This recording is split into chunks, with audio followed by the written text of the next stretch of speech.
আজ মঙ্গলবার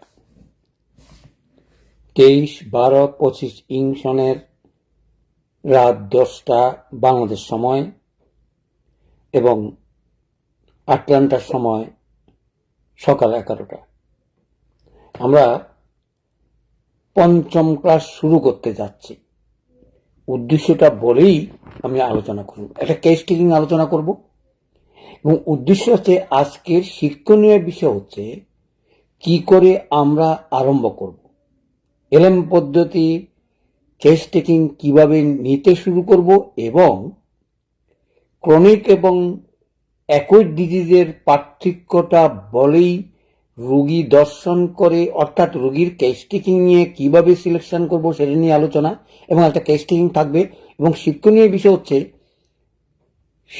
ক্রনিক এবং অ্যাকুইট ডিজিজের পার্থক্যটা কি, কিভাবে আমরা চিকিৎসা করতে যাব ক্রনিক ডিজিজগুলো, সেই স্টেপটা দেখাবো একটা রোগীর কেস টেকিং, যেটা হয়তো আমি দেখেছি, আপনারাও দেখবেন এবং খুবই সদ্য, অর্থাৎ এটা চিকিৎসারত আছে। এবং উদ্দেশ্য হচ্ছে যে মানুষ কত বিভ্রান্ত হলে আমরা তন্ন করি, রোগী খুঁজি, কিন্তু সহজ চিকিৎসা আপনাদের হাতে।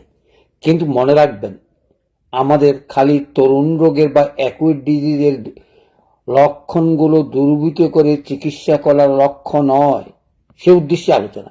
অর্থাৎ আমরা কি চিকিৎসা করি, কি পদ্ধতিতে কেন এই চিকিৎসাটা করি সেটা জানতে পারবেন এবং ক্রনিক এবং অ্যাকুইট ডিজিজের পার্থক্য নির্বাচন করতে পারবেন, ক্রনিক ডিজিজ চিকিৎসা করতে পারবেন এবং 50 পদ্ধতির প্রয়োগের ধাপে ধাপে আমরা কিভাবে এগোতে পারি।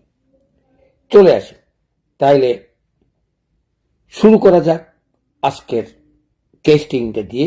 রোগী আসছে, রোগীর বর্ণনা অনুযায়ী রোগের শেষ নাই, অভিযোগ আমরা তো শুনবেন, তারপরে লিখবেন। নিজের পছন্দ মতো রোগীকে জিজ্ঞেস করলাম কষ্টটা কি। উনি বললেন হাঁটা চলাচলে আমার ব্যথা বাড়ে এবং এই প্রচন্ড ব্যথা আমি সহ্য করতে পারি না। রোগী খুব বাল্কি বডি ছিল, 80-90 কেজি ওজন, 5 ফিট তার উচ্চতা।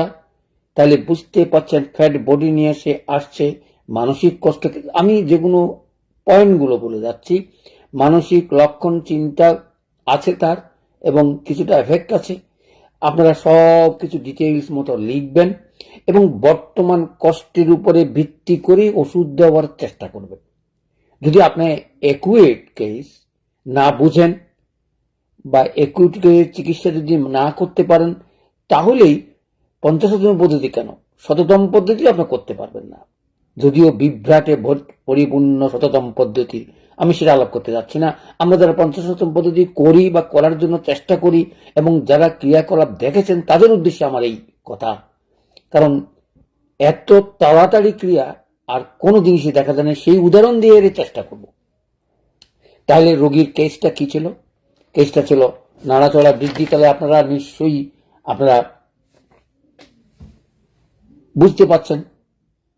আর ওষুধের কোনো শেষ নেই, যেমন করে হোমিওপ্যাথিক তেমন করে এলোপ্যাথিক। গত 3-4 বছর ব্যথা দিন দিনই বাড়ছে এবং কিছুতেই কমছে না। কদিন ভালো থাকে আবারও হয়। ওইদিকে তার ফ্যাট এবং বয়স তার 31, 2টা বাচ্চা আছে এবং কোনো পরিশ্রমই করতে পারে না। পরিশ্রম করলেই তার হয়। এখন প্রশ্ন করবেন যে স্যার, এত ঘটনা এত কিছু লিখে আপনি রাখবেন, কিন্তু আপনি চিকিৎসক, অর্থাৎ প্রথম ধাপে যেন তার কিছুটা রিলিফ দিতে না পারেন। রিলিফ না দিলে চিকিৎসা করা অনেক সময় কঠিন হয়ে পড়ে। দেখুন, রোগীর প্রথম বাসনেই আমরা বুঝতে পারলাম এটা অ্যাকুইট ডিজিজ এবং ব্যথা বেদনা বেশি, নাড়াচড়া বৃদ্ধি, হাঁটা চলাচলে বৃদ্ধি এবং শুলে একটু আরাম পায়। এই যে ঘটনা, এটার পরেই সে অনেক গুণ, আমার লেখার আর ইতিহাস আমি এখানে আলোচনা করব না। আমি আলোচনা করব যে আমরা অ্যাকুইট এবং ক্রনিক দুটা একসঙ্গে হয়ে গেলে আমরা কিভাবে চিকিৎসা করব, সেটাই নিয়ে আজকের এই কেসটিং এর আলোচনা। তাহলে আপনার কথা মতন বা আমাদের কথা মতন আপনাদের কাছে যে কেসটিংটা দিয়েছি সেটা মতন মোতাবেক আপনি পূর্ণাঙ্গ লিখে ফেলবেন। কারণ প্রথম দিনে লিখতে পারলে ভালো, কারণ রোগীর ব্যথা যন্ত্রণার কারণে আপনাকে সকল কথা বলার চেষ্টা করবে, পরবর্তীতে হয়তো সেই সুযোগ সুবিধা পাবেন না। আমরা অনেক সময় তাড়াহুড়া করে হয়তো একটা একুশ নির্বাচন করি, যারা দক্ষ হবেন তাদের কথা আলাদা। আমি হয়তো প্রথম দিনে এতক্ষণ সময় দেওয়ার মতন তার তো অবস্থা নেই, কিন্তু আপনারা চেষ্টা করবেন প্রথম দিনেই একুয়েট, ক্রনিক এবং যত রকমের ট্রাভেলস আছে চাপা দেওয়া সবগুলো লিখে রাখবেন। তার কারণ হচ্ছে আমরা একুয়েট রোগীর চিকিৎসা করতে গিয়েই আমরা ক্রনিক ডিজিজের দিকে যাব, ক্রনিক করে একুইটে যাব না। তাইলে কারণ যত রকমের কারণে ঘটে একুইট রোগীর কারণের জন্যই ঘটে। তাইলে প্রথমে চলে আসি কি করি একুইট রোগটা। এর আগেও আমি আমার ভিডিও আছে আলোচনা করার চেষ্টা করেছি, নিশ্চয়ই আপনারা জানেন। একুইট মানে হঠাৎ করে কোনো জিনিস ঘটনা এবং বাহ্যিক দৃশ্যত, তাহলে তাড়াতাড়ি তার রোগবৃদ্ধি এবং তাড়াতাড়ি সেটা ভালো হয় এবং বেশি দিন থাকে না। আমরা হয়তো একদিন, 2 দিন বা 1 সপ্তাহ বা 2 সপ্তাহের উপরে কোনো ক্রনিক ডিজিজেই থাকে না এবং সেটা স্বাভাবিক। মানসিকও কম, মানসিক হলেই বুঝতে হবে সেটা অন্য, অর্থাৎ ক্রনিক ডিজিজের এক পর্যায়ে যাবে। কিন্তু যখনই একুইট ডিজিজ আমরা বলি তখনই সেটা দৃশ্যত তাড়াতাড়ি চোখে পড়ে, রোগীও বর্ণনা করে, আপনিও কেস টেকিং পান। কিন্তু আমাদের ট্রাভেলসটা কোথায়? যখনই লক্ষণ জোগাড় করি লক্ষণ মতন ওষুধগুলো দিতে পারে না। অনেকে মনে করেন যে না আমি এই ওষুধ দিয়ে ভালো করেছি, আমি এই ওষুধ দিয়ে ভালো করেছি। আদৌ কিন্তু তা নয়। তরুণ রোগের অর্থাৎ অ্যাকুট ডিজিজের যে সকল লক্ষণই থাকেন না কেন, পাশাপাশি কিছু ওষুধ পড়লেই, অর্থাৎ আপনারা তো সিলেকশন করতে পারছেন না, কিন্তু কাছাকাছি ওষুধ দিলেও আপনার কাজটা হবে। সুবিধাটা হচ্ছে 2টা পাওয়ারেই তরুণ রোগ চলে যাওয়ার কথা। তারপর আমি আরো বলবো যে 3 ঘন্টাও যায়, 6 ঘন্টাও যায়, আমরা ম্যাক্সিমাম 2টা মাত্রা অর্থাৎ 2টা পাওয়ারের বেশি প্রয়োগ করবেন না যদি তরুণ রোগ আমরা বুঝতে পারি। তাইলে আসুন তরুণ রোগ চিনার উপায়টা কি। দেখুন, চিনার উপায় সচরাচর আপনারা যারা পড়ালেখা করেছেন নিশ্চয়ই জানেন। তারপর আমি কতগুলো পয়েন্ট বললাম। তরুণ রোগ হঠাৎ হয়, হঠাৎ আসে, বাহ্যিক দৃশ্যত এবং খুব অ্যাকুইট হয় এবং তাড়াতাড়ি ভালো হয়ে যায়। আপনি ওষুধ না দিলেও ভালো হবে, হয় সে কিছু করবে না সে চলে যাবে। তাইলে ক্রনিক ডিজিজটা বুঝছেন কোনোদিন যাবে না। এবং ঠিক মতো ওষুধ না পড়লে অথবা আমাদের মায়োজমেটিক চিকিৎসা না করলে ক্রনিক ডিজিজ চিকিৎসাই ব্যর্থ ভরা। তার অর্থ এই চাপা পড়া যে 18টা কারণ বললাম সেটা আমি বলছি না, সেই কারণের পরেই হচ্ছে ক্রনিক ডিজিজ। এই চাপা পড়া রোগগুলো অ্যাকুইট ডিজিজ। মনে রাখবেন কেন অ্যাকুইট ডিজিজ, কারণ আপনি হয়তো এলোপ্যাথিকে চিকিৎসা করেছে বা হোমিওপ্যাথিক করেছে বা কবিরাজি করেছে বা যত রকমের পদ্ধতি আছে করেছে, সাময়িক উপশম দিয়েছে, রোগীও ভালো আছে, তারাও খুশি। কিন্তু হোমিওপ্যাথিক কিন্তু তা নয়। হোমিওপ্যাথিক হলো বা এলএম সিস্টেম আলাদা একটা জগৎ, যেই জগতের আরম্ভই আপনাদের দিয়ে, অর্থাৎ আমি আশা করব 2020 সাল থেকে আমি মনে করি এলএম পদ্ধতির যুগ শুরু। হয়তো আমরা কিছুটা হয়তো এলএম পদ্ধতি উপলব্ধি করতে পারছি, গতিকেই আমরা চিকিৎসাতে ব্যর্থ হইনি বললেই চলে। কারণ আমাদের লক্ষ্য হচ্ছে অন্য জগৎ।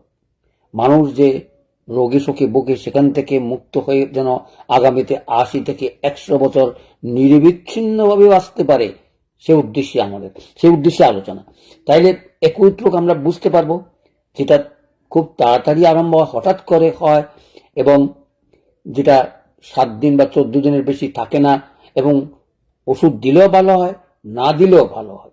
ওষুধ দিলে তাড়াতাড়ি ভালো হয় এবং 50 পদ্ধতি আমি বলবো 6 ঘন্টা থেকে 2 দিনের ভিতরেই আপনার অ্যাকুইট ডিজিজ গুলো চলে যাবে। তারপরে কি বললাম যে ওষুধ লক্ষণ মতন না পড়লে যে ওষুধ ভালো হবে না তা কিন্তু নয়। আপনি মনে রাখতে হবে তরুণ ওষুধগুলোই সেই সময় প্রয়োগ করার চেষ্টা করবেন এবং তরুণ ওষুধগুলো ভুলভ্রান্তি থাকতেই পারে একেবারে লক্ষণ মতন মিলিয়ে আপনি হয়তো দিতে পারলেন না, তাতে করে আফসোস করার কিছুই নেই।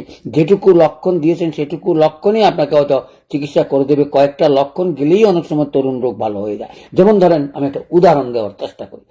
এখানে আমি বলছি নাড়াচড়া বৃদ্ধি, আবার রেস্ট বৃদ্ধি, রাস্টক্সে। সুতরাং পার্থক্যটা বুঝতেই পারছেন। আপনি যদি ব্রায়োনিয়ার পরিবর্তে রাস্টক্সও দেন, দুইটা জিনিস করবে, হয়তো সে বাড়াই দিবে, না তো সে কমাই দিবে। ভুল হতেই পারে।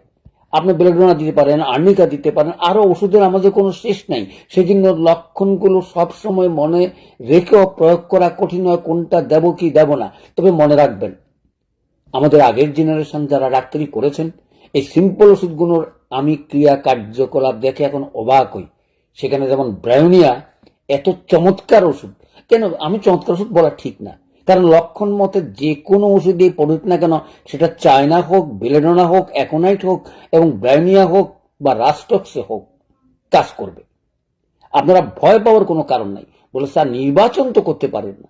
আমি এই জন্যই বলি, নিজেরা নিজেদের ওষুধ প্রয়োগ করে কি কি লক্ষণের ভিত্তিতে ওষুধগুলো দিয়েছেন, কি কি লক্ষণ চলে গেল অ্যাকুট ডিজিজের, সেই হিসাবে আপনার পরবর্তী ওষুধ দেওয়ার চেষ্টা করবেন।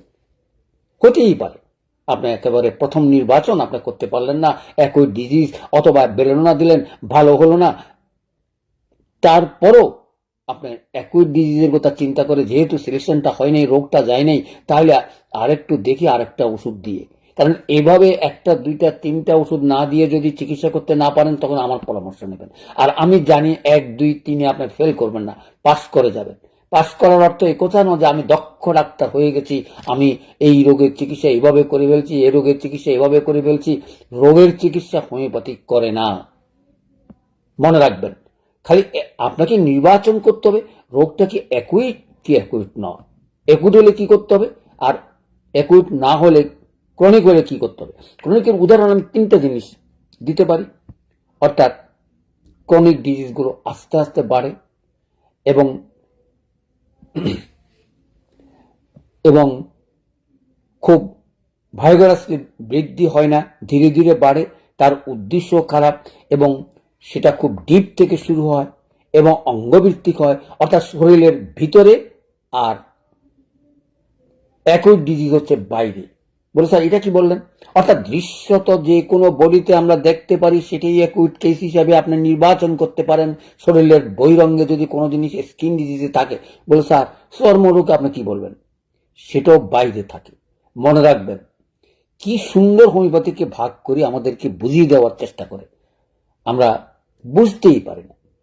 যারই শরীর রোগ থাকুক, তারই যদি সেটা উচ্ছ্বাস হয়, সেটা চর্মেই হবে। কারণ শরীর ডিজিজের ওষুধগুলো স্কিন ডিজিজ এবং স্নায়ুর উপরে ভিত্তি করে আছে। দেখুন, স্নায়ুতন্ত্র আমাদের শরীরের সর্ব জায়গায় আছে, তাই স্নায়ুর রোগটাও অ্যাকুইট। কিন্তু সেটা যদি ট্রিটমেন্টটা না হয়, তাহলে সে ক্রনিক হবে। স্কিন ডিজিজটা যদি ট্রিটমেন্টটা না হয়, তাহলে সে ভিতরে চলে যাবে এবং সেটা সহজে সে ভালো হতে চাইবে না, অর্থাৎ চাপা পড়া রোগ শুরু হয়ে গেল। তাহলে বুঝতে পারছেন, সকল ক্রনিক ডিজিজগুলো দৃশ্যত। বলে স্যার ভিতরে যে অনেক সময় পেইন হয়, সেগুলো হচ্ছে ক্রনিক ডিজিজ, অর্থাৎ তার অঙ্গহানি হয়ে আছে বা অঙ্গের আক্রমণ এই অঙ্গগুলো তার নষ্ট যখন হয়েছে, তখন সেটা ক্রনিক ডিজিজ। কি কারণ? ওই যে বললাম, মায়াজমের ভিত্তি ছাড়া আর কিচ্ছু হয় না। সেখানে মায়াজমের আমরা জানি 4টা মায়াজম: শরিক, সাইকোটিক, সিফিলিটিক এবং টিউবারকুলোসিস। সেগুলো ভাগ বাটোয়ারা করে বর্ণনা করা হয়েছে। আমি আজকে কেন এই কথাটা বলতে যাচ্ছি, যে আমরা এই কেস থেকে কিভাবে কেস টেকিং নিয়ে আসবো। কিন্তু রুগী আসছে, রুগীকে ওষুধও ঠিক করলাম, বলে স্যার কি ওষুধ ঠিক করেছেন? দেখুন, সে অনেক ওষুধ খেয়েছে। সুতরাং একটা মাত্রা নার্স দিয়েই শুরু করা উচিত। কেন? কি কি ওষুধ খেয়েছে না খেয়েছে তো আমার জানা নাই। প্রশ্ন আছে, স্যার আপনি তো 1 থেকে বলেন, কিন্তু যারা অভিজ্ঞতা থাকবে তারা রোগীর অবস্থা বেদে কত থেকে দিবেন সেটা নির্বাচন করবেন। কিন্তু আপনি যদি প্রথম থেকে শুরু করেন, তাহলে এমন থেকেই শুরু করবেন। বলে স্যার আমরা হয়তো অনেক সময় আসলে রোগীর অবস্থা বেদে এবং রোগের দীর্ঘদিনতা দেখে, অথবা চাপা পড়ার ইতিহাস দেখে, অথবা সবকিছু মিলিয়ে হয়তো হাই পাওয়ার দেওয়ার চেষ্টা করে। এটা আপনারা দেবেন না। যারা প্রথম প্রথম অন্তত একটা বছর অন্তত আপনি এই কাজ করবেন না। আপনারা তো মনে করতে পারেন স্যাররা তাড়াতাড়ি রুগী ভালো করে, আমি এমন দিয়েছি আমি রুগী ভালো করতে পারবো না। এটা মিথ্যা। কারণ শরীর তো জানে না যে আপনি কি M1 দিলেন নাকি M2 দিলেন না M5 দিলেন। কারণ আজকেই তার রোগ, আজকেই ওষুধ দিচ্ছেন, আজকেই বড়িয়ে কথা বলবে। এখন প্রশ্ন করতে পারেন যে স্যার আপনি হয়তো 1 না দিয়ে 5 দিলেন কেন? সেটারও কারণ আমি তো বললাম, অভিজ্ঞতা। তো বলে স্যার একে একে কাজ করবেন, করবে। কারণ একে যখন কাজ করবে আমি জানি একেও দিতে পারে, কিন্তু দিলে হয়তো হয়তো বডিটা তার এক পাওয়ারে পরিষ্কার হলো না।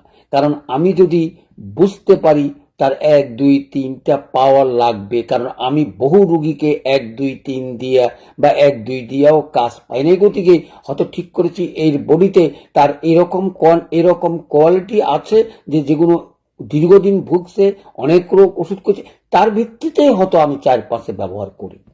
আপনারাও করতে পারেন, তবে প্রথম থেকে নয়। আপনাকে শিখতে হবে, জানতে হবে, বুঝতে হবে। এই জন্য বলেন স্যার হোমিওপ্যাথিক তো কাজ করে না। এই যে ভুলটা যদি করেন তাহলে কাজ করবে না। আপনি যদি একটা একুট রোগী আসলো, আপনি নাক্স M1 না দিয়া 5 দিয়ে দিয়েছেন, তাহলে তার নাক্সেই কাজ হয়ে যাবে। অর্থাৎ কাজ মানে তার নাক্সের ক্রিয়া কার্যকলাপ আপনার লক্ষণগুলো পাবেন না, লক্ষণ নষ্ট করে দিবে। নষ্ট করার অর্থ আবার লক্ষণ খুলেও লক্ষণ নষ্টও করে। বলে নষ্ট মানে কি? তখন নাক্সের লক্ষণ দেখা যাবে।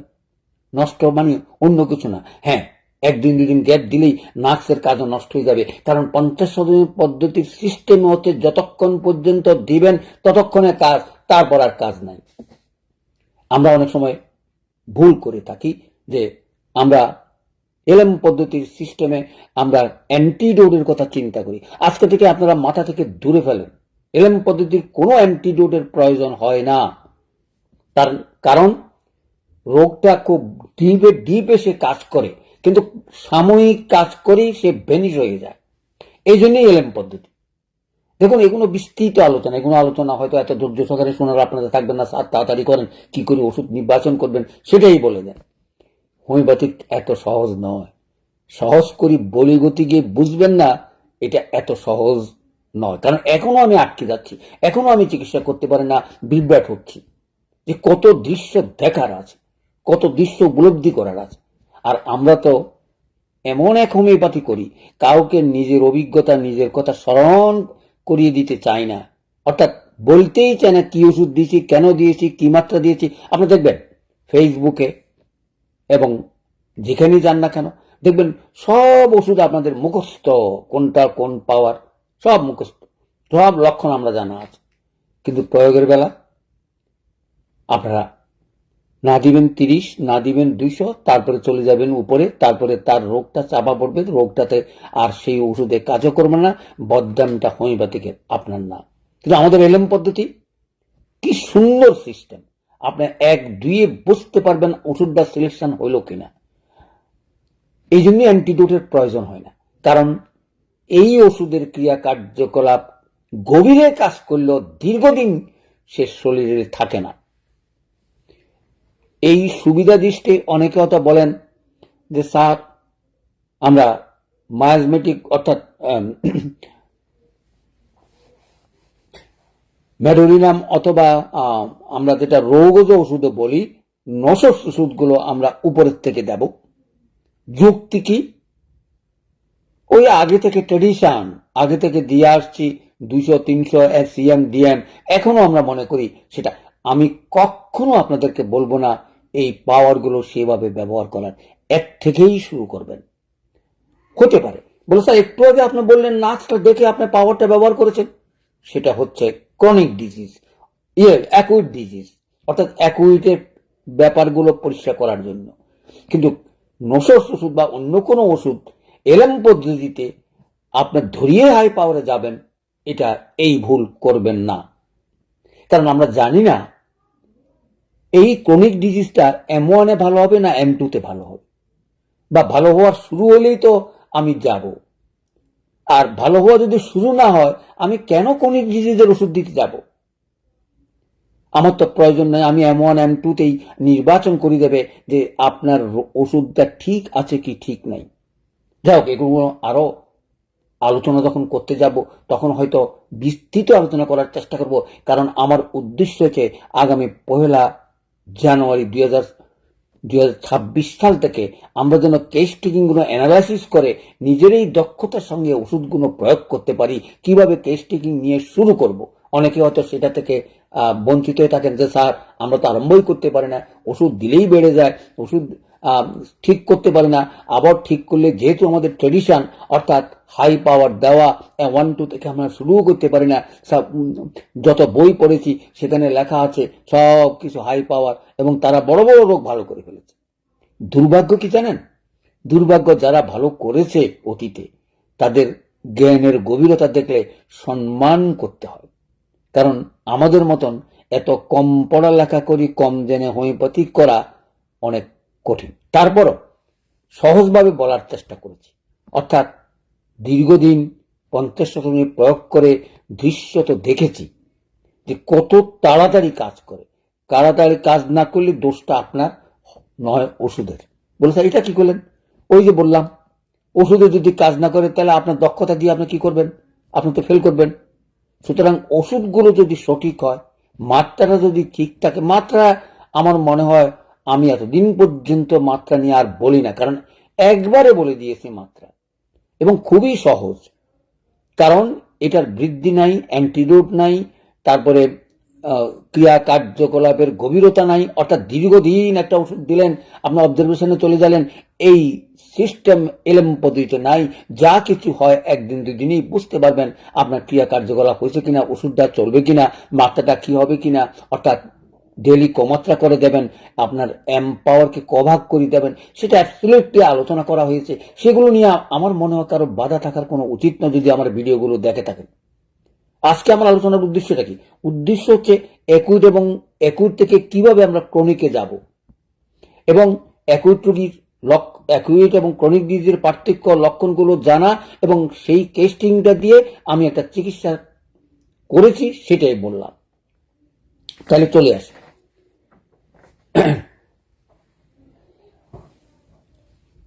এখন আসুন যে রোগীকে কি ওষুধ দিলাম। প্রথমেই আমি দিলাম নাক্সে বলে ব্রায়োনিয়া, আর মানসিক কষ্টের উপরে ভিত্তি করেই তাকে প্রয়োগ করলাম। নিশ্চয়ই আপনারা জানেন মানসিক কষ্টের সিম্পল হচ্ছে ইগনেশিয়া। সেটাও আপনারা বেশি মাত্রা 1 থেকে শুরু করবেন, ব্রায়োনিয়াও 1 থেকে শুরু করতে পারেন। তবে রোগীর অবস্থা ভেদে হয়তো অভিজ্ঞতা আপনার, আর আমার অভিজ্ঞতা তো হয়তো আমি একটা 2-1টা পাওয়ার বাদ দিয়ে 3য় পাওয়ারে চলে গেছি, যেহেতু অ্যাকুইট ডিজিজ এবং দীর্ঘদিন সে ভুগতেছে। আগে থেকে ভুগলে M1 থেকে দিতাম, এখন যেহেতু সে অনেকদিন ভুগে এই কারণে আসছে, সে কারণে 3 হয়তো 4 আপনি ব্যবহার করতে পারেন অবস্থা ভেদে।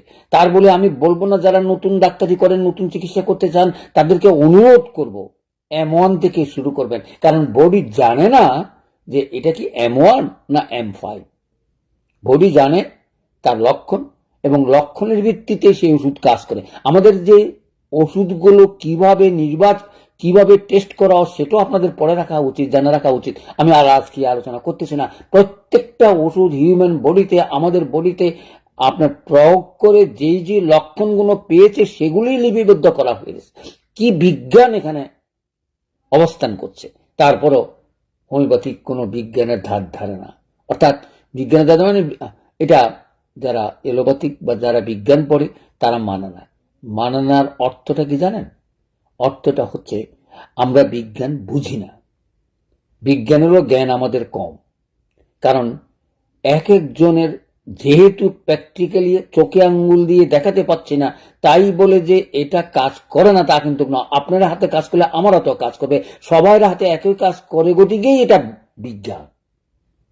বলে স্যার তাইলে কেউ বিশ্বাস করে না কেন? ওই যে অপাত্রে যদি পড়ে, যদি দক্ষতার সঙ্গে আপনি প্রয়োগ করতে না পারেন, আপনি যদি ভুল করেন, তাইলে হোমিওপ্যাথিকের বদনাম অবশ্যম্ভাবী। যে বদনাম 200 বছর পর্যন্ত হয়ে এই জায়গায় আসছে। কারণ একসময় এলোপ্যাথিকের সঙ্গে হোমিওপ্যাথিক, সব এলোপ্যাথিক ডাক্তারের হোমিওপ্যাথিক করতেন, কিন্তু বর্তমানে নামও শুনতে পারে না। সেটা আমি এখানে ব্যাখ্যা করতে চাই না। আপনাদের জীবনে ঘটবে, অবাক হবেন। আগামী প্রজন্মের চিকিৎসা হবে এলোপ্যাথিকের সঙ্গে হোমিওপ্যাথিকের, এবং এলোপ্যাথিক ডাক্তারেরই হোমিওপ্যাথিক ওষুধ ব্যবহার করবে। 50 পদ্ধতি যখন একটু প্রচার বা শুরু হবে, কারণ তারাও চিকিৎসা করতে চায় কিন্তু ওষুধ পায় না। আমি এই এই দীর্ঘ আলোচনা করে সময় নষ্ট করতে চাই না। আমরা আমাদেরটাই থাকি, আমরা আমাদেরটা নির্বাচন করি। তাহলে কি দিলাম? ইগনেশিয়া, ব্রায়োনিয়া, তারপরও আরেক মাত্রা নাক্স। রুগী করলো কি? রুগী ভুল ভ্রান্তিতে যেভাবে হয়, যেহেতু ঝাঁকি দিয়া খাবে, একসাথে খাবে না, একত্রে খেয়ে ফেলবে, এগুলো হচ্ছে আমাদের ওই যে বললাম ম্যানেজমেন্ট। রুগী বুঝেই নেই যে একটা শিশি করে একটা শিশি খাওয়া, একটা শিশি পাওয়ার শেষ করে আরেকটা খাওয়া, তার আগে আমার সঙ্গে আলোচনা করা। রুগী তার খেয়াল খুশির মতন হতো বলছে, কি শুনছে জানি না, সেখানে খাইয়া আমি দেখলাম কাজ খুব একটা পাই নাই, একটু হয়তো কাজ পেয়েছি। যেগুলো দ্বিতীয়বার যখন ওষুধ দিলাম, সে একই জিনিস হয়তো একটু পাওয়ার বাড়াইয়া দিলাম, এবং সেটাও একই ওষুধ ব্রায়োনিয়া। হ্যাঁ, গ্যাস্ট্রিকের ট্রাবলস বলাতেই আমি, যেহেতু প্রথমবার ওষুধ দেওয়ার পরে গ্যাস্ট্রিকের ট্রাবলস বাড়ছে, সেই নাক্সের পরিবর্তে আমি অ্যান্টিমক্রুড, কি চমৎকার কাজ করে। এখন প্রশ্ন হচ্ছে, এই যে আটটা পাওয়ার, অর্থাৎ 8টা শিশির 3 রকমের ওষুধ দিয়েছি। কেন দিয়েছি? বাড়ি গেলে তো আপনি বলতে পারবেন, স্যার আমাদেরকে তো টাকা দেয় না। হ্যাঁ, আপনারা যারা প্রথম থেকে শুরু করবেন, একটা বা দুইটা পাওয়ারের বেশি দিতে পারবেন না, সেগুলির অভিজ্ঞতার জন্যই আপনাদেরকে তৈরি করতেছি। 6 মাস বা 1 বছরে আপনি যখন তৈরি হবেন, তখন অনায়াসে 8টা পাওয়ার দিয়ে বিদায় করতে পারবেন। কারণ আপনার প্রথম দিনে সিলেকশনে চলে আসছে, হয়তো এটা নাক্সের রোগী, ব্রায়োনিয়ার রোগী, ইগনেশিয়ার রোগী, আমি কিভাবে শুরু করব? কারণ রোগী তো একই, এবং রোগী তো, এই জন্যই বলছি, যেই মাত্র আমি বুঝতে পারলাম তার একুইট হইয়া তার মানসিক কষ্ট এবং রিলিফ দেওয়া চাই, আবার ব্যথা বেদনাও কমা চাই, আবার তার ফ্যাট বডি কমানো চাই, তাহলে আপনি 3-4টা রাস্তা পেয়ে গেছেন। আপনি যদি বুঝেন যে একুইট রুগী এটা, তাহলে 2টা পাওয়ার করে দেন, তাৎক্ষণিক কমে যাবে। গ্যাস্ট্রিকের ট্যাবলেট আছে, নাক্সটা ভালো কাজ করবে। মনে করেন গ্যাস্ট্রিকের ট্যাবলেটের জন্য রুগী আছে, আপনার নাক্সের পরে অ্যান্টিমক্রুড 2 বোতল বা 3 বোতল দিয়ে দেন। তারপরে হয়তো সে বলল যে না, বুঝতে পারলেন তার মানসিক কষ্ট আছে, তাহলে মানসিক কষ্টের উপরে চলে যান এবং সেখানে ইংলিশে দিয়ে শুরু করতে পারেন। আপনি চমৎকার কাজ পাবেন। অ্যাকুইট কেসের 1 মাসের ওষুধ। বলো, স্যার এতদিন তো জানতাম অ্যাকুইট কেসের রুগী আমরা 1 বোতল দিয়ে বিদায় করে দিয়ে ভালো হয়ে যায়। হ্যাঁ, অবশ্যই আপনারা দক্ষতার সঙ্গে ডাক্তারি করেন, ধন্যবাদ আপনাদেরকে, যারা 1 বোতল 2 বোতল দিয়ে ভালো হয়ে যায়। কিন্তু আপনি যখন নির্বাচন করতে যাবেন যে ক্রনিক ডিজিজ কোন পর্যায়ে যাবে, সেটা তো আপনি জানেন না, সেটা তো আপনি নির্বাচন করেন নাই। প্রথম দিনে আপনাকে ঠিক করতে হবে যে আমি এই মাসে তাকে আমি অ্যাকুইট ডিজিজ চিকিৎসা করেই তার চালা চরিত্র, কারণ একসাথে তো আপনি দিতে পারেন না। অর্থাৎ অবজারভেশনে যাবেন, অবজারভেশন করে করে বলবেন আপনাকে ফোন করতে, কোনো রকমের ট্রাবলস হলে তা আপনি ওই যে নাক্স একটা বলছি রাখেন, তাহলে চলে যাবে। এই যে অ্যান্টিডোট অর্থাৎ প্লাসিবো, আমার জীবনেও আমি ব্যবহার করিনি। বলে, স্যার কেন করেন নাই? প্লাসিবো তো হোমিওপ্যাথিকে দেখুন অনেক চেঞ্জ হয়ে যাবে। 50 পদ্ধতি আমাদেরকে কত রাস্তা দেখিয়েছে, সেটা চিন্তা করতে গেলে আপনি অবাক হবেন। কারণ প্লাসিবোর প্রয়োজন হয় না, কারণ প্রথম শর্ত হচ্ছে ডিপে কাজ করে, তাড়াতাড়ি ভ্যানিশ হয়ে যায়। তো আপনি চায়না দিবেন, সেই চায়না তো ডিপে কাজ করবে না। আপনি নার্স দিবেন, নার্স তো ডিপে কাজ করবে না, তার ক্রিয়া কার্যকলাপ শেষ। অর্থাৎ 1 ঘন্টা 2 ঘন্টা বা 3 ঘন্টা বা 4 ঘন্টা, আমি দিলাম 6 ঘন্টায়, তারপরে তার ক্রিয়া কার্যকলাপ থাকবে না। তার থেকে নতুন ওষুধ প্রয়োগ করে তার শরীরে আদৌ আমরা কি ব্যবহার করতে পারি কি পারি না, সেটা চিন্তা করে ক্রনিক ডিজিজের কথা মাথায় রেখেই আমরা হয়তো, আমি কথা বলবো না প্রথমে হয়তো আপনার 2টা পাওয়ারে বেশি দিবেন না, তারপরে 4টা, তারপরে 8টা। আমি এখন মিনিমাম 8টা দিই। তারপরে যারা বিদেশে থাকেন, অথবা আমরা যারা ডাক্তারি করতে পারি না, 2 বছর অপেক্ষা করেন, এই বিদেশে যত রকম রোগী আছে, 8 বোতল কেন 36 বোতলও আপনি দিতে পারবেন। বলে স্যার এটা কি কারণ বললেন? এটা বললাম এই কারণে, কারণ আপনি তো চিকিৎসা করবেন ক্রনিক ডিজিজ, আপনি তো অ্যাকুট ডিজিজ চিকিৎসা করার জন্য রোগীকে নেন নাই। কারণ অ্যাকুট ডিজিজ চিকিৎসা করবেন, রোগী আবার কদিন পর ওষুধ হবে, আবার সে ভুগবে, আবার তার ডায়াবেটিস হবে, আবার তার ক্রনিক ডিজিজগুলো বাড়বে। কিন্তু আপনি যদি প্রথম দিন থেকে শুরু করতে পারেন তাইলে নির্বিঘ্নে আপনি একটা রাস্তা পাবেন। ক্রনিক ডিজিজের সঙ্গে অ্যাকুইট ডিজিজের পার্থক্যটা নির্বাচন করে শুরু করলেন, 8টা বোতলই 8টা শক্তিই আপনি দিলেন অ্যাকুইট ডিজিজের উপরে। তারপরে যেমন আমি এখানে যে 3-4টা রোগের কথা বললাম, রোগী এসে কি বলল, আমি নাম ঠিকানা বলছি না, রোগী এসে বলল আমি তো ভালোই গেছে, আমার আর কিচ্ছু নেই, আপনাকে আমার কি আর ওষুধ খেতে হবে? কখন রোগী বলে বলুন তো? যেই রোগী 1 মাস 1.5 মাস বা 2 মাস আগে আমাকে বলতেছে যে আমি বোধহয় জীবনেও ভালো হবে না, আপনি তো মনে করেন বাবুরে সবই তো ক্রনিক ডিজিজ। কিন্তু না, আমরা রিলিফ দিলাম, পরিষ্কার কথা, আমার আর কোনো ট্রাভেলস নাই। আমি তো চুপ করে শুনলাম, শুনিতে জিজ্ঞাসা করলাম আপনার ওজন কত, কত ছিল?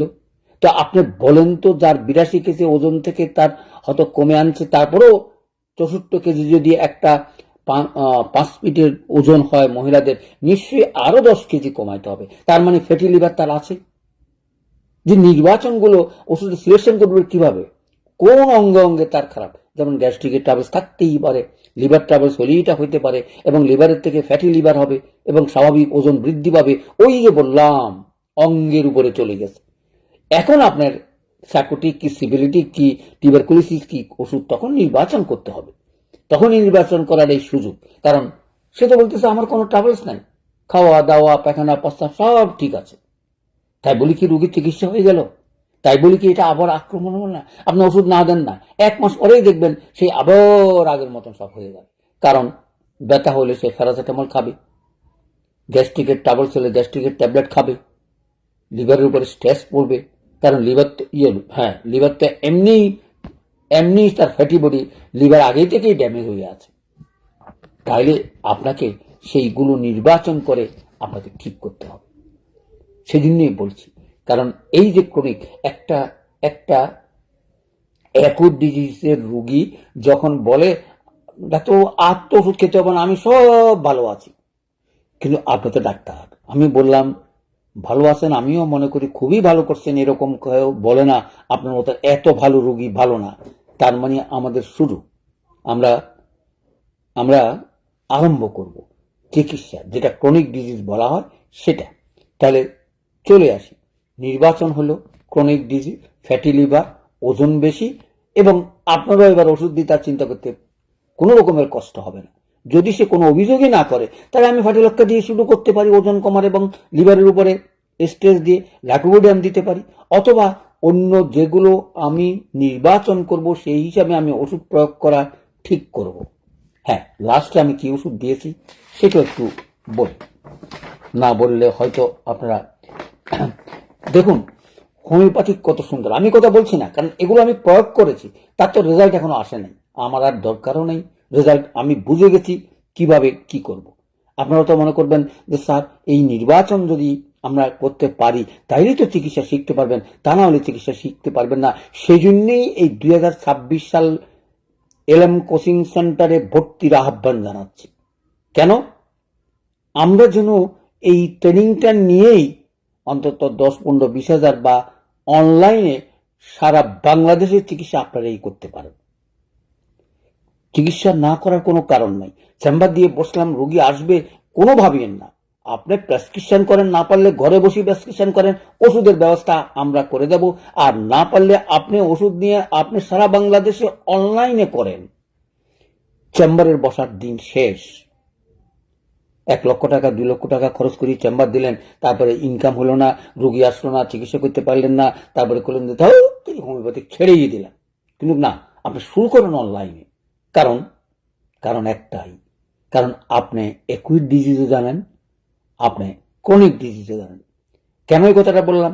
এই কথাটা বললাম এই কারণে, আপনাদেরকে ওই ট্রেনিংয়ে গেলেই প্রথম দিনই শিখাবো, যদি কোনো ডায়াবেটিসের রোগী আসে, কোনো কিডনি ফেলে যদি রোগী আসে, কোনো হার্ট ফেলে যদি রোগী আসে, এগুলো তো আমাদের জানতে হবে। সেখানে কি আমি প্রথম থেকে কি শুরু করব, কি ক্রনিক না এখন অ্যাকুইট কেস, তরুণ রোগের চিকিৎসা শুরু করব। এখন ডায়াবেটিসের রোগী আপনার তরুণ রোগ কি করে বলবেন? সে তো দীর্ঘদিন ভুগে আছে, এখনো ভুগে। এই জন্যই বলছি তরুণ রোগের সঙ্গে পার্থক্যটা নির্বাচন করে ওষুধ প্রয়োগ করা। তাহলে বুঝতে পারছেন আজকের কেসটা কত গুরুত্বপূর্ণ। তাহলে আমি কি দিয়ে ছেড়ে দিলাম? আমি ভুলে তো গেলাম। আমি মানসিক কষ্টের উপরে আর দেরি করলাম না, ন্যাট্রামিউট দিয়ে দিলাম। কারণ এর আগে 3-4টা পাওয়ার চলে গেছে। ক্রনিক ডিজিজগুলো সচরাচর অ্যাকুইট ডিজিজগুলো 3-4-এর পাওয়ারের বেশি প্রয়োজন হয় না, তাই ইগনেশিয়া বাদ দিয়ে ন্যাট্রামিউটে চলে গেলাম। আর ফজলক্কা তো আছেই, তার ওজন কমার এবং ফ্যাট বডি, ওজন কমবে। প্রশ্ন আসছে, স্যার আমরা তো মাদারও দিতে পারি। হ্যাঁ পারেন, টাকার জন্য দিলে কোনো আপত্তি নেই, কিন্তু আপনি যদি মনে করেন রোগী চিকিৎসা করবেন তাহলে ভুল ধারণা। কারণ হোমিওপ্যাথিকে কোন রকমের মাদার চিকিৎসার কথা বলা নাই। এটা বলা নাই কেন বলবো? আমিও দেখিনি। কি সুন্দর, খালি যে বইপত্রে বলেছে মাদার ব্যবহার করবেন তা নয়, আমি প্রয়োগ করেও দেখেছি। মাদার থেকে খুব ভালো কাজ করে M1 M2, এগুলো পরীক্ষা করা। এগুলো যদি কেউ চ্যালেঞ্জিং করেন আমি আপনাদেরকে বলবো আপনার নিজে প্রয়োগ করে নিজে দেখেন। আমি প্রয়োগ করি, দেখেছি, আপনিও দেখবেন। কারণ আপনার মাদারের পরে মাদার খাবায় 1 পাউন্ড ওষুধ দিলেন, 1 পাউন্ড ওষুধের দাম 130 টাকা, 140 টাকা। আপনার এই M1 চায়নার কাজ যদি দেখেন তাহলে বুঝবেন জীবন সার্থক। কি অপূর্ব দৃশ্য! এগুলো আমি বলছি না, আমি কোনো জিনিস প্রমাণ করার জন্য আমি, রুগী এসে বলে, কি বলে জানেন? বলে স্যার এত বড় একটা ফাইল দিলেন, চায়না খাইয়া কোনো কাজ হলো না, কিন্তু আপনি যে আগে যে এই একটা পানি ওষুধ দিছিলেন সেটাই কাজ করছে। দেখুন আমাদের বিভ্রান্তিটা কোথায়, কেন এগুলো বলি? আমাদের বিভ্রান্তি হচ্ছে যে আমি তো চায়না সিলেকশনটা করেছি, সিলেকশন করলাম যে চায়না তো একবার খাওয়াইছি, এবার একটা পাউন্ড দিই, টাকাও পাইলাম, আর একটা ওষুধ দিই। কিন্তু মনে রাখবেন চায়নার কাজ চায়নাই, মাদারে সেই কাজ করে না। বলে স্যার মাদারে কি করে? মাদার কেন আমরা দেব? হ্যাঁ পোষার জন্য দেন, টাকা নেন, আমার কোনো আপত্তি নেই, কিন্তু মনে রাখবেন চিকিৎসা জিরো। কেন এই কথাগুলো বলতেছি? কারণ আমি তো বলি নাই, রুগী এসে বলতেছে যে, যাই হোক আমি আর তথ্য কথা দিতে চাই না, কারণ অবাক হবেন। তাইলে বুঝতে পাচ্ছেন যে আপনাদের হাতে চিকিৎসা আছে, আপনারা করবেন কি করবেন না এটা আপনার ব্যাপার। টাকা নেবেন কি নেবেন না অন্য পদ্ধতিতে আপনার বিবেক হারিয়ে, সেটা আপনার ব্যাপার। চিকিৎসার নামে আপনি আপনি মাদার প্রয়োগ করবেন, সেখান থেকে বেরিয়ে আসেন। বলে স্যার অনেক সময় আমরাও দিই, অমুকও দিই, কারণ রুগী তো খুশি হয় না। 3-4 রকমের পদ না দিলে এলোপ্যাথিকেরা 12 রকমের পদ দেয়, আর আমরা 1 রকমের পদ দিয়ে ছেড়ে দেবেন। তার সঙ্গে তো বায়োকেমিক আমি বলি, হ্যাঁ কিছুটা কাজ হয় নানা কারণে, সেগুলো হয়তো আমার প্রমাণ আছে, গতিকে আমি বলি বায়োকেমিকটা রাখেন। কিন্তু মাদার না পারতে না দেওয়া ভালো। বলে দেন হ্যাঁ আমার তো রুগীর টাকা পয়সা আছে, দিই, চায়না দিলে একটু হজম টজম হবে, রক্তশূন্যতা। চায়না মাদার যদি 5% কাজ করে বা 2-3% কাজ করে, আমাদের M1 যেটা 50 পদ্ধতির M1 একটা পাওয়ারের থেকে অনেক বেশি কাজ করে।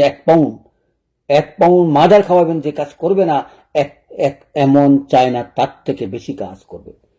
বল কেন বলতেছি, শুনলে অবাক হবেন। একটু না বললে নয়, আবার তো লেন্দি হয়ে যায়। দেখুন কি বলছিলাম, রক্ত শূন্যতা নিয়ে আসছে। তাহলে রোগটা কি অ্যাকুয়েট না ক্রনিক? যদি ক্রনিক অ্যাকুয়েট হয়ে থাকে, চায়না M1 M2 তেই এনাফ। আপনার যে 1 পাউন্ড চায়না খাওয়া যে উপকার পাবেন না, এই 2 পাউন্ড আপনি রুগী আপনাকে দেখিয়ে দেবে আমার হিমোগ্লোবিনের লেভেল কত। অবাক হওয়ার মতন ঘটনা। কেন? আপনি তো এটা অ্যাকুইট কেস ধরেছেন। দেখুন ক্রনিক ডিজিজ হলে আরেক জিনিস, সেগুলো আমি হয়তো অন্য এক সময় আলোচনা করার চেষ্টা করবো, অথবা আমার এলএম গ্রুপে আমি চাই আমার ডাক্তার যেন 6 মাসে তৈরি হয়ে গেলেন। বিগত 1টা বছর আপনারা আমার কাছে ছিলেন যারা এলএম গ্রুপে ভর্তি হয়েছেন, আমি দুঃখের সঙ্গে বলতেছি, হয়তো 10-12 জন রেগুলার করেছেন, আরগুলো আসছে, স্যারকে টাকা দিবার আছে দিয়ে দিয়েছি, এবার স্যারে জানে। আমি সেই দুঃখের থেকে এখন ঠিক করেছি, আপনাদের থেকে পড়ালেখা আদায় না করলে আপনারা কোনো ডাক্তার হতে পারবেন না। এখন থেকে আমার এখানে যা ভর্তি হবে প্রত্যেক সপ্তাহে আপনাকে আপনাকে অ্যাসাইনমেন্ট জমা দিতে হবে। একটা ক্লাস থাকবে অ্যাসাইনমেন্টের, আমার আমার জুনিয়র বলেন আকাশে নেবে এবং অ্যাসাইনমেন্ট জমা দিতে হবে। দ্বিতীয় ক্লাস থাকবে এই কেস টেকিং, অন্তত 24টা কেস টেকিং আলোচনা করার চেষ্টা করব, যেগুলো প্রেজেন্ট সিমটম ধরেই অথবা আমি চিকিৎসা করেছি সেগুলি নিয়ে আলোচনা করার চেষ্টা করব, বিগত বছরগুলোতে যেটা করেছি সেটা। আর আপনারা নিজেরা রুগী ধরে আমার সঙ্গে বসে কেস টেকিং নেবেন, টাকা নেবেন, আমাকে দেবেন, আপনাকেও পাবেন। সেই কেস টেকিং হাতে কলমে শিখাতে চাচ্ছি। তার কারণ না হলে আপনারা বুঝবেন না। কারণ আমি এই গত 1 বছরে আমার দৃষ্টিতে আমি 10% মার্ক পেয়েছি। অর্থাৎ ডাক্তার তৈরি করার এই 27টা জন বা 10 জন কতটুকু শিখেছেন আমি জানি না, শিক্ষারও অনেক ব্যাঘাত আছে, অথবা এখনো যারা আমাকে টেলিফোন করে আর যারা টেলিফোন করে না চিকিৎসা করছে তাদেরকে ধন্যবাদ। কিন্তু আমি চাই 6 মাসের ট্রেনিংয়ে যেন আপনার দক্ষ হোমিওপ্যাথিক ডাক্তার হতে পারেন, অর্থাৎ অনলাইনেই আপনারা চিকিৎসা করবেন ঘরে বসে। সেই আশা রেখেই এই আজকের কেস টেকিংটা আলোচনা করেছি। চলে আসি, সারা পৃথিবীতে রোগী, আপনি কত চিকিৎসা করবেন এবং ঘরে বসে এলোপ্যাথিকের মতন বড় বড় হ্যাঁ হসপিটালের প্রয়োজন আছে আমার রিসার্চের জন্য, আমি প্রয়োজনে এমন কথা বলবো না, কারণ আমাদের তো এখনো শুরুই করতে পারিনি। আচ্ছা যাই হোক, চলে আসি। তাহলে কি কি দিলাম? সেখানে দিলাম ফাইটোলক্ষা, সালফার। ওই সালফারটা কেন দিলাম? কারণ আমরা তো ক্রনিক ডিজিজ শুরু করবো, রোগী তো বলছে আমি ভালো হয়ে গেছি, আমার তো আর কোনো অসুবিধা নাই, আমি কেন ওষুধ খাবো? তো আমি ফাইটোলক্ষা আর দিয়ে লাস্ট পাওয়ারটা সালফার দিয়ে ছেড়ে গেলাম। আপনারা লাস্টটা না দিয়ে সালফার 1-2 দিনের পরে ওটা নাচ দিতে পারেন। রোগী হয়তো বলবে যে সালফার খেয়েছে স্যার আমার বিরাট অবস্থা, তখন আপনি নাচ একটা বোতল দিতে পারেন। এগুলো আপনার অভিজ্ঞতার উপরে ভিত্তি করে আপনার 8টা শক্তি বা 8টা পাওয়ার দিয়ে বিদায় করবেন, তাতে করে টাকাও পাবেন। 1 মাস পরে রোগীর চিকিৎসা আবারও বলবে স্যার কি করছিলাম, ভালোই ছিলাম, আবার বাড়ি গেছে। কিন্তু আপনি জানেন রোগীর চিকিৎসা, আপনি জানেন কেন বাড়লো, কেন তার অভিযোগ, কেন তার সিমটম, এবং বাড়ানোর সুযোগটা কি। একেবারে যে ব্যর্থ হবেন তা নয়, কারণ আপনি তরুণ রোগের উপরে চিকিৎসা করেই আসছেন। অর্থাৎ সে এখন বডি, এখন সে বলবো না, বডি এখন রিসিভ করবে যে না কোন মায়াজমের আমাকে চিকিৎসা করতে যাবেন। আমি একটা বলে স্যার শরীরটা আগে দিলেন কেন, এগুলো আপনি ঠিক করবেন। একেবারে ধরিয়েই আপনি থুজা, ধরিয়েই আপনি ম্যাডোলিনাম, ধরিয়ে আপনি মার্কসল, সিফিলিনাম, টিবারকুলাম, এগুলো থেকে দূরে আসেন। অন্তত 2-3 মাস দেখেন, রোগীকে কন্ট্রোলে রাখেন। কি কন্ট্রোল করবেন? উচ্ছ্বাস যেন না হয়। আর 50 পর্যন্ত উচ্ছ্বাস আমি জোর গলায় বলতে পারি উচ্ছ্বাস হওয়ার কোনো সম্ভাবনা নেই। আমার 25 বছর ডাক্তারি জীবনে যদি 2-1টা ঘটনা ঘটেই থাকে, এগুলো আমি নগণ্য মনে করব। হয়তো আমাকে দেখাবার জন্য এগুলো হয়েছে, কারণ নইলে আমি বুঝতাম না যে একটা পাওয়ার যথেষ্ট।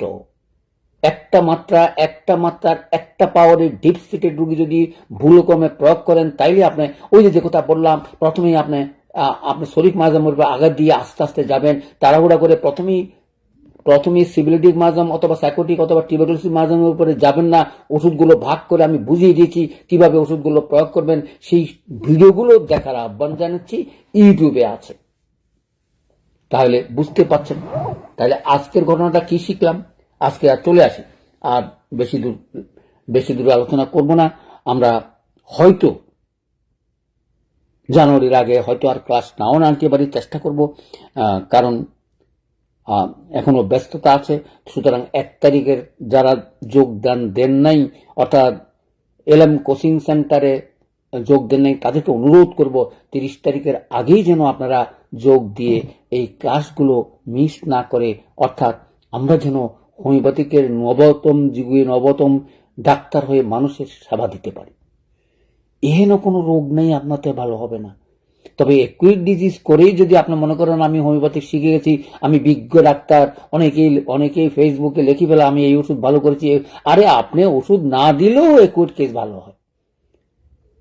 এই যত আয়োজন অ্যাকুইটের, এলোপ্যাথিকের এবং সিস্টেমের, হোমিওপ্যাথিক তা করে না। অ্যাকুইট ডিজিজ নিশ্চয়ই করবেন, নিশ্চয়ই তার ব্যথাটা কমাবেন, যেখান থেকে আমাদেরকে বেরিয়ে আসতে হবে। আমরা একই ডিজিজ নিয়ে ভয় করার কিচ্ছু নাই। আমরা যুগের পরিবর্তন চাই, দেহের পরিবর্তন চাই। যে দেহ সারাদিন রোগে শোকে বকে, অপারেশন ছাড়া আর কোনো চিকিৎসা নেই, কেটে ফেলো, মেরে ফেলো, বাস ওষুধ দাও, তার বডি একটা পরে। এখন বলে অ্যান্টিবায়োটিকের দোষ দোষ, কারণ বিজ্ঞ দেশে চট করে ওষুধ কেউ ব্যবহার করে না। আমেরিকাতে তো একদম ওষুধ না পাততে ব্যবহার করে, কারণ একটা ওষুধের ব্যবহারের কারণে যদি কোনো রকমের ট্রাবলস হয়ে থাকে, তাইলে তার তার ডাক্তারি লাইসেন্সে ক্যান্সেল। তো সুতরাং আপনি রিস্ক নেবেন কেন? আপনার তো রিস্ক নেওয়ার কোনো কারণ নেই। আমাদের দেশে অনবরত লেখে, অ্যান্টিবায়োটিক লেখে, ওটা লেখে। এখানকার ডাক্তাররা সহজে কোনো ওষুধ লিখবে না, কারণ একটা বিপদ যদি হয় তার ডাক্তারি শেষ। তাহলে বুঝতে পারেন যে তারাও জানে, কারণ আমার ভুল ত্রুটিতে যদি কোনো রকম অসুবিধা বা ওষুধের প্রয়োগের কারণে যদি ওষুধের কোনো রিয়েকশন হয়ে থাকে, কিছু হয়ে থাকে, আমার এই সর্বনাশ হবে বেশি। সেজন্য খুব বেশি ওষুধ ব্যবহার করা হয় না। আচ্ছা, চলে আসে আমরা আমরা যারা 50 দিন পদ্ধতি করি, আমি সেই কারণে আপনাদেরকে আহ্বান করব কয়েকটা কথা। একটা কথা হচ্ছে, ক্লাস করে দক্ষ হওয়ার চেষ্টা করেন। সূক্ষ্ম মাত্রা দিয়ে সঠিক ওষুধ